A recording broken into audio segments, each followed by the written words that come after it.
After a couple of weeks soaking in Carmona's lush greens, it's time for a change in scenery. Welcome to the Blue Pitch.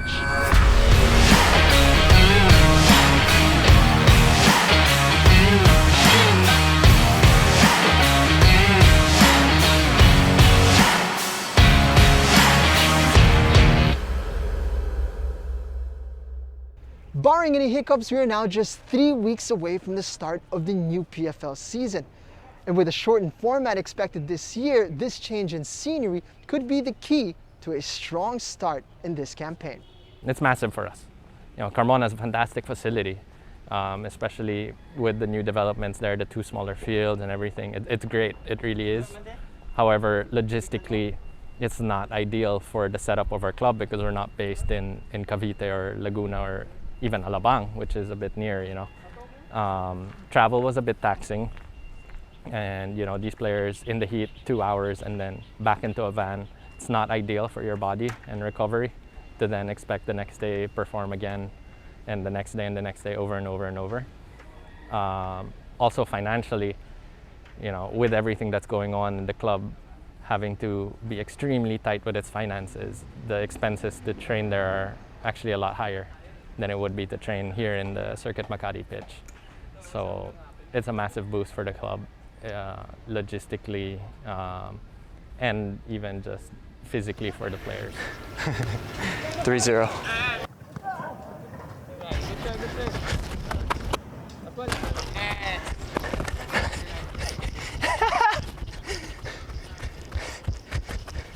This is Kenshiro Daniels, and this is the art of the long pass.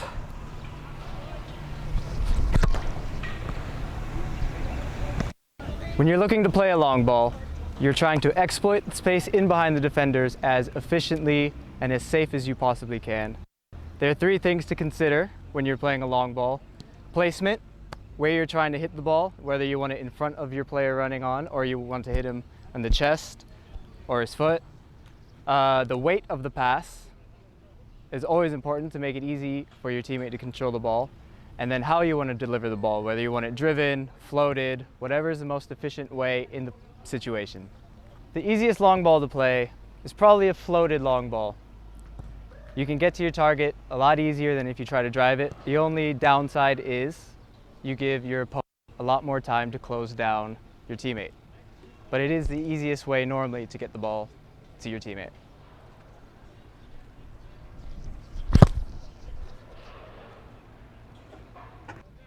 Once you become comfortable playing the floated long ball, you'll want to vary it a little bit to be more precise. You'll want to start driving the ball.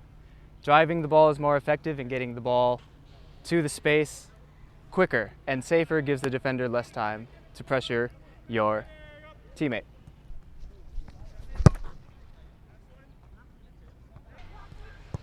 So, when you're connecting a long pass, 3 things you got to consider are the placement, the power, and how you want to deliver the ball. And that's it for the art of the long pass. It's definitely been the most challenging 6 months of my time in this position at Kaya. Normally you're dealing with 1 or 2 things, especially at the time of the year. If performance levels of the team are down, then how do you correct that? Performance levels dipping also means motivation levels of the players dipping, so then you have to manage that as well. In this case, it was everything. A lot of difficult conversations with everyone at the club, top to bottom, from the owners all the way down to the players and everyone in the staff, to understand that this is the reality that we're in, and you can accept it or you can go find a solution or a situation that would suit you better, because we cannot force anyone to stick around in a situation where maybe it doesn't make sense for their family and their livelihood. I think I gotta give a lot of credit to everyone in the club, players and staff. Everyone understood the situation. Obviously at the beginning, people were thinking, oh, maybe it will just last a month, maybe 2 months, right? And then it starts to drag on and longer, and so but we're lucky, we're blessed that we have a really good group of people here and a good group of players as well, that we're able to stick together and really just focus on looking after themselves and waiting for that opportunity to get back on the field. We're really lucky, to have Santi as an owner who really loves football, and the other owners as well of Kaya, Hagedorn brothers and Mike. These are all guys that love the sport of football, and so we're extremely lucky that we were in that position where they would continue to support us, even though things had to be reduced or cut down, whatever it might be. We still exist as a club, and we survived, and now, despite the challenges, we can plan for a future still, right? And that continues with the goal of really helping Philippine football as a whole.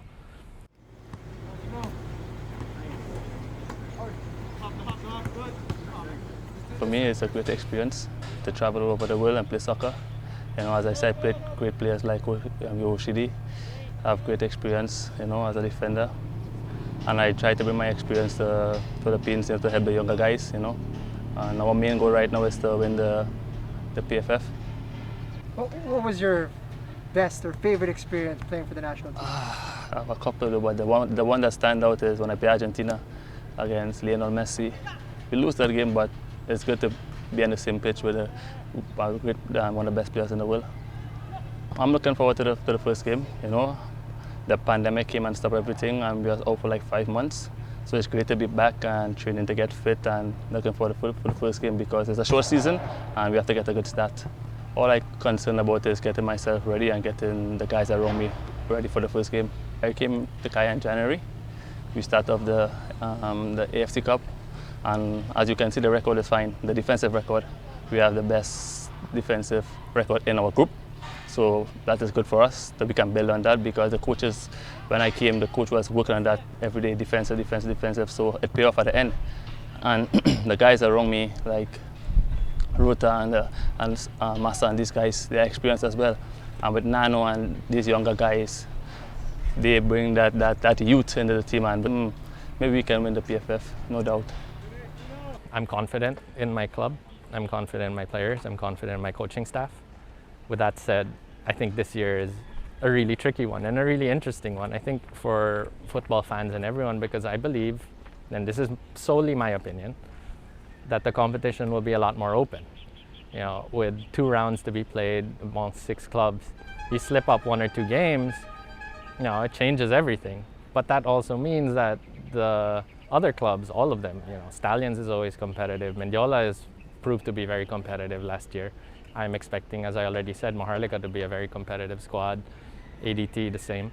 That points can be taken from anyone at any point in time in this condensed 2-month, roughly, competition, right? So anything can really happen. That's my firm belief. Like, anyone can take it. Will I back Kaya? Of course I'm going to back Kaya.